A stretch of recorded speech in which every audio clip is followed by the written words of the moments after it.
JavaScript series එකේ අද අපි කතා කරන්න යන්නේ JavaScript template returns. මේක JavaScript template returns උනාට මේක අපි React වලටත් පාවිච්චි කරනවා. ඉතින් මේ template returns කියන්නේ මොකක්ද? මේකේ ගන්න පුළුවන් වාසි මොනවද? මේ ගැන සෑම කරුණක්ම අපි අද කතා කරමු. කෙලිම intro එකට යමු.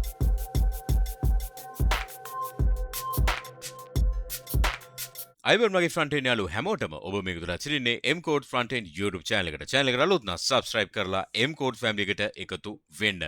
හරි. අද අපි කතා කරන්න යන්නේ JavaScript template returns ගැන. එහෙනම් කෙලින්ම යමු demo එකට. මම මේ demo එකේ script.js file එක attach කරලා තියෙනවා HTML page එකේ. මම එන කෙලින්ම script.js file එකට යන්නම්. මම දැන් මොකද කරන්න යන්නේ? variable තුනක් හදනවා. එහෙනම් මුලින්ම variable තුනක් හදමු. first name එකයි surname එකයි age උයි කියලා variable තුනක් හදන්නයි යන්නේ. එහෙනම් මම ලියන්න first name camel case වලින් ලියනවා. John කියලා මම first name එකට දානවා. ඊට පස්සේ surname එකට දානවා Smith කියලා. Smith කියලා මෙහෙම දානවා. හරිද? ඊට පස්සේ age කියලා තව variable එකක් හදනවා. ඒකට මම දෙන්නම් 20යි කියලා. හරි.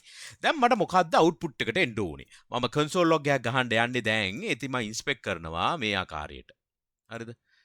inspect එක open කරලා console window එකට ආවා. හරි. මම console log එකක් ගහනවා. මට එන්න ඕන output එක මෙහෙමයි. John Smith is 20 years old. ඔන්න ඕක තමයි මට එන්න ඕනේ. එතකොට මම මොකක්ද එන්න යන්නේ? John Smith is 20 years old. එතකොට මට John Smith කියලා මම මේ ලියපු එක නෙමෙයි කරන්න යන්නේ. මම first name, surname ඒවා කියන්නේ variable පාවිච්චි කරලා තමයි මම output එක දෙන්න යන්නේ. එතකොට මම කොහොමද ඒක කරන්නේ? මෙන්න මේ first name එක මෙතන ලියනවා. හරිද? ඊට පස්සේ plus එකක් දානවා. දන්නවනේ concatenation, string concatenation. මේක string එකක්නේ. එතකොට surname එකත් මේ විදිහට දානවා. ඊට පස්සේ මම plus එකක් දාලා එතකොට දැන් is කියලා එකක් තියෙනවනේ. is කියලා variable එක නෑනේ. is මම ආය plus එකක් දානවා.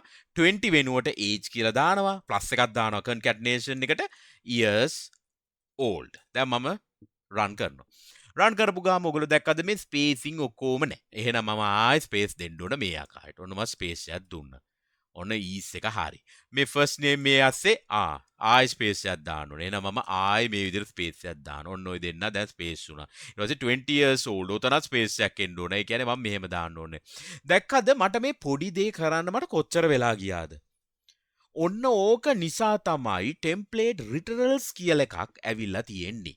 මේක JavaScript එකක් වුණාට මේක අපි ගොඩක් heavily use කරනවා React.js application ලියද්දි. React.js වලට JavaScript වලට use කරනවා. මේක JavaScript syntax එකක්.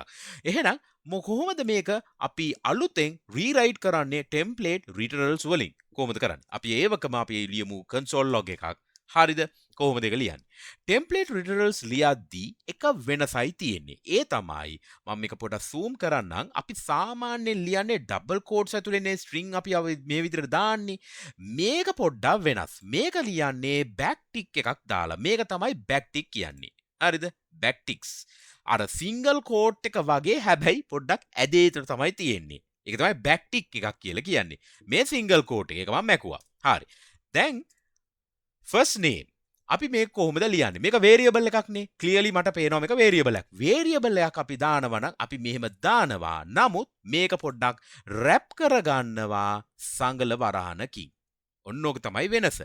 සංගල වරහනකින් wrap කරලා ඒක ඉස්සරහෙන් ඩොලර් මාක් එක දානවා. ඩොලර් මාක් එක දාපු ගාම මේක variable එකක් බවට පත් වුණා. දැන් ඔයගලන්ට පේනවා VS code එකේ නම් මේක පොඩ්ඩක් පාට වෙනස් වුණා. variable එකක් විදිහට මේ පේන විදිහටම වුණා. ඒක උනේ මෙන්න ඩොලර් මාක් එක දාලා සංගල වරහන් දෙක මැද්දේ දැම්ම. ඊට පස්සේ මට මොකද්ද කරන්න තියෙන්නේ?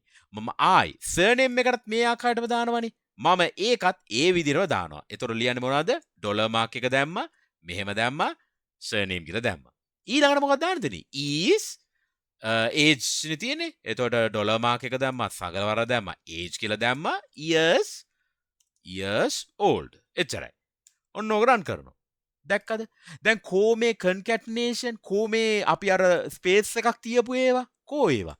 මම ලියන ගමන් ස්පේස් එකක් තියාගෙන ගියා. ඔන්න ඕක තමයි කරේ. දැක්කද? මාන කොච්චර ලේසිද කියලා ඒ වැඩි.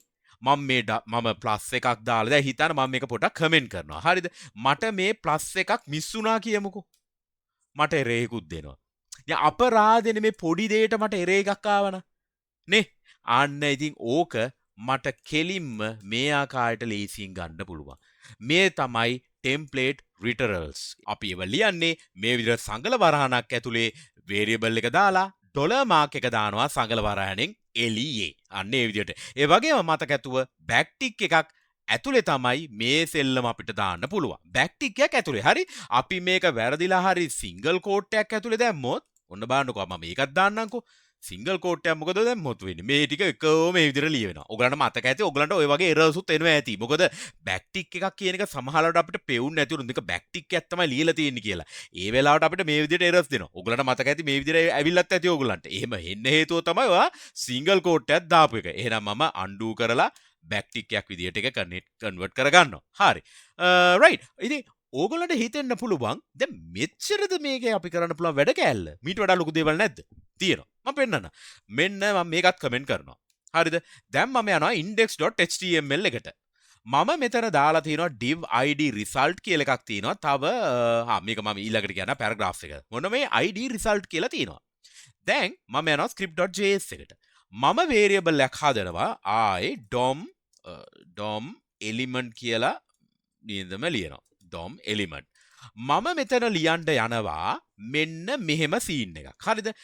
backtick එක දානවා. හරිද? backtick එක දාලා මම මේ ඇතුලේ ලියනවා dom element එකක් විදිහට දානවා h2. බලන්නකො මම මේ දැන් කරන දේ. හරිද? h2 එකක් දානවා. h2 එක මැද්දට මම මෙන්න මේ ලියපු ටික කොපි කරලා ගන්නවා. මම මේ backtick එකත් එක්ක කොපි කරන්න ඕනේ නැහැ. කොහොමත් පටන් ගත්තේ backtick එකකින්නේ. මේ ඔයගලට පේනව නේද? මම මේක පොඩ්ඩක් zoom කරන්න. මේ backtick එකක් දාලා තියෙන්නේ. හරිද? මේ දෙන්න මැද්දට මම මේ ලියපු එක දානවා. හරිද? පොඩ්ඩක් zoom out කරන්න ඔයගලට පේනවා ඇතිනේ. හරි. එතකොට හරි. මෙච්චරයි මම ලිව්වේ. හරිද? දැන් මම මොකද්ද කරන්න යන්නේ? මම මෙතන හැදුවා නේද id එකක්. මම එන ලියන්නම් document dot get element by id dot get element by id මම ලියනවා result. හරිද? dot inner html එක සමානයි. ඒ කියන්නේ ඇතුළට දාන්න කියලා තමයි කියන්නේ. html එකක් විදියට. මෙන්න මෙයා. හරිද? මම මේක දාලා සේව් කරන්නද? මම මේ console log එක අයින් කරන්නකෝ. මේ console window එක. ඔන්න මම සේව් කරනවා. බලන්නකෝ. John Smith is 20 years old. කොහොමද වැඩේ? මම මෙතන මේ මොනවද ලියලා තියෙන්නේ? HTML element එක. ඒකත් backtick ඇතුලේ. දැක්කද? මේ template tutorials. හරිද? දැන් මම මේක single quote එකක් කරොත් මොකද වෙන්නේ? run කරොත් මේ විදිහට තමයි පේන්නේ. දැක්කද? අර backtick එකක් දාලා මේ variable විදිහට දාලා මට පුළුවන් h2 ඔය විදිහට දාලා inner HTML එකේ DOM element එකත් ගේන්න. දැක්කද ඒකින් කරපු දේ. ඊට පස්සේ මට ඕන inline style එක මම inline style එක මේකට දාලා පෙන්නන්න double quotes ඇතුලේ තමයි ඒව දාන්නේ. color එක මම කියනවා red වෙන්න කියලා. ඔන්න save කරපුවම දැක්කද color එක red වුණා. ඊට පස්සේ test decoration නෑ test decoration මෙතනට ඕනේ නෑ. මම දෙන්නම් color එක දුන්නා font size එකකුත් දෙන්නම්කෝ. font size එක 3em කියලා 3rem කියලා දෙන්නම්කෝ. ඔන්න ෆොන්ට් එකත් ලොකු වුණා. දැක්කද? මම දෙකක් විතර එකපාර දැම්මා. දැක්කද? දැන් මේ මොකද කරේ? මම inline styles උත් ලිව්වා, h2 element එකකුත් දැම්මා, මේ variable උත් දැම්මා. අපි ඒක display කෙරෙව්වා අපේ site එකේ, page එකේ. දැක්කද? මේ තව එකක්. ඊළඟට තවත් දෙයක් මම ඔයගොල්ලන්ට පෙන්නනවා. මම ලියනවා function එකක්. හරිද? hello කියලා දාන්නම්කෝ. ඔන්න මම ෆන්ක්ෂන් එකක් දානවා. මේකේ මම රිටර්න් කරනවා ඩබල් කෝට්ස් ඇතුලේ දාමු.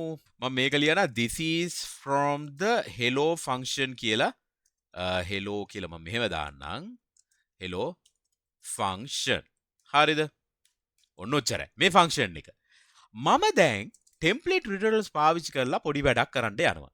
දැන් මම තව paragraph එකක් තියෙනවා නේද P1 කියලා. ඔන්න මම කරන්න යනවා document.getElement by id p1 හරිද .inner html හරිද inner html නෙමෙයි මම මෙතනට දාන්න text content එකක් විදිහට text content යන්නේ මොකද මේක text එකක් නේ out කරන්නේ හරි text content එක සමානයි මම backtick එක දානවා හරිද backtick එක දාලා ඒකේ ඇතුලේ මම දානවා ඩොලර් මාක් එකයි අර සංගල වරහන දාලා මෙන්න මේ hello කියන එක මම මෙතනට දානවා.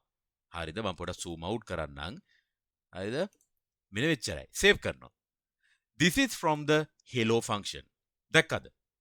මේ ෆන්ක්ෂන් එකේ තියෙන මේ රිටර්න් කරපු එලිමන්ට් එක මම එහෙම්මම මෙතන ඩිස්ප්ලේ කෙරෙව්වා. ටෙක්ස්ට් කන්ටෙන්ට් එකක් විදියට මේ පැරග්‍රාෆ් එකේ. දැක්කද? කොහොමද වැඩේ? මේ තමයි ටෙම්ප්ලේට් රිටරල්ස් වලින් අපිට ගන්න පුළුවන් වාසි ටික. අපිට කරන්න පුළුවන් දේවල්. හරිද? මේක අපි React වලටත් පාවිච්චි කරනවා. ටෙම්ප්ලේට් රිටරල්ස් අපි ගොඩක් යූස් කරනවා මෙන්න මේ ටෙම්ප්ලේට් රිටරල්ස් වලින් අපිට ඕන string manipulations අපිට ඕන data ටික retrieve කරගන්න අපිට ඕන විදිහට variables එක අපි මේ ටෙම්ප්ලේට් රිටරල්ස් පාවිච්චි කරනවා. එහෙනම් මේ වීඩියෝ එකේ ඔයගොල්ලෝ ගොඩක් දේවල් ඉගෙන ගන්න ඇති ටෙම්ප්ලේට් රිටරල්ස් ගැන. ඔයගොල්ලෝ මේ වෙනකන් සමහරට ඔයගොල්ලෝ සිංගල් කෝට් එකක් දාලා ඔයගොල්ලෝ ඩබල් කෝට්ස් ඇතුලේ මේ කන්කැටනේට් කරලා මෙන්න මේ මම මෙතන පෙන්නුවා වගේ කන්කැටනේට් කරගෙන ඔයගොල්ලෝ වැඩ කරනවා ඇති තාමත්. නමුත් ඔයගොල්ලන්ට පුළුවන් ටිකක් ඒකෙන් ලෙවල් අප් වෙන්න පොඩ්ඩක් ලෙවල් එකක් උඩට එන්න. මෙන්න මේ විදිහට අපි ටෙම්ප්ලේට් රිටරල්ස් පාවිච්චි කරලා මේ වැඩේ ලේසියෙන් කරමු. අපි ප්ලස් දානවා ඩබල් කෝට්ස් දානවා ඕක අපිට පොඩ්ඩක් වැරදුනොත් එරේක් අප් අයින්නවා දැක්කනේ මම එරේක් අප් පෙන්නුවා අන්න ඒ වගේ. ඉතින් ඕගොල්ලන්ට පුළුවන් ටෙම්ප්ලේට් රිටරල්ස් වලට ලෙවල් අප් වෙන්න. ඕගොල්ලෝ මෙච්චර කල් කරේ කන්කැටනේට් කරලා නම් ස්ට්‍රින්ග් මේ විදියට නම් කරේ. ඕගොල්ලන්ට පුළුවන් JavaScript වල ටෙම්ප්ලේට් රිටරල්ස් පාවිච්චි කරලා මේ වැඩේ ලේසි කරගන්න. හරි. එහෙනම් මේ ටික තමයි මට ඕගොල්ලන්ට කියන්න ඕනුනේ මේ වීඩියෝ එකේ. එහෙනම් මේ වීඩියෝ ඕගොල්ලන්ට තේරුණා නම් අනිවාර්යයෙන්ම තේරුණා කියලා කමෙන්ට් එකක් දාන්න. අනිවාර්යෙන් දාන්න. ඉතින් මම දන්නවනේ මම රිප්ලයි එකක් දෙනවා. අනිවාර්යෙන් හැමෝටම මම රිප්ලයි එකක් දෙනවා. ඒක නිසා ඕගොල්ලෝ රිප්ලයි එකක් දාන්න අනිවාර්යෙන් මේක තේරුන්නේ නැත්නම් තේරුන්නේ නැහැ කියලා දාන්න. මොකද්ද තේරුන්නේ නැත්තේ? හැමදේම ලියන්න. ඒ වගේම channel එකට අලුත් නම් දන්නවනේ subscribe කරන්න. යාළුවෝ අතරේ අනිවා share කරගන්න. එහෙනම් ඊළඟ වීඩියෝ එකේ හම්බ වෙනකන් හැම දිනාටම ජය වේවා. cheers අපි ගියා.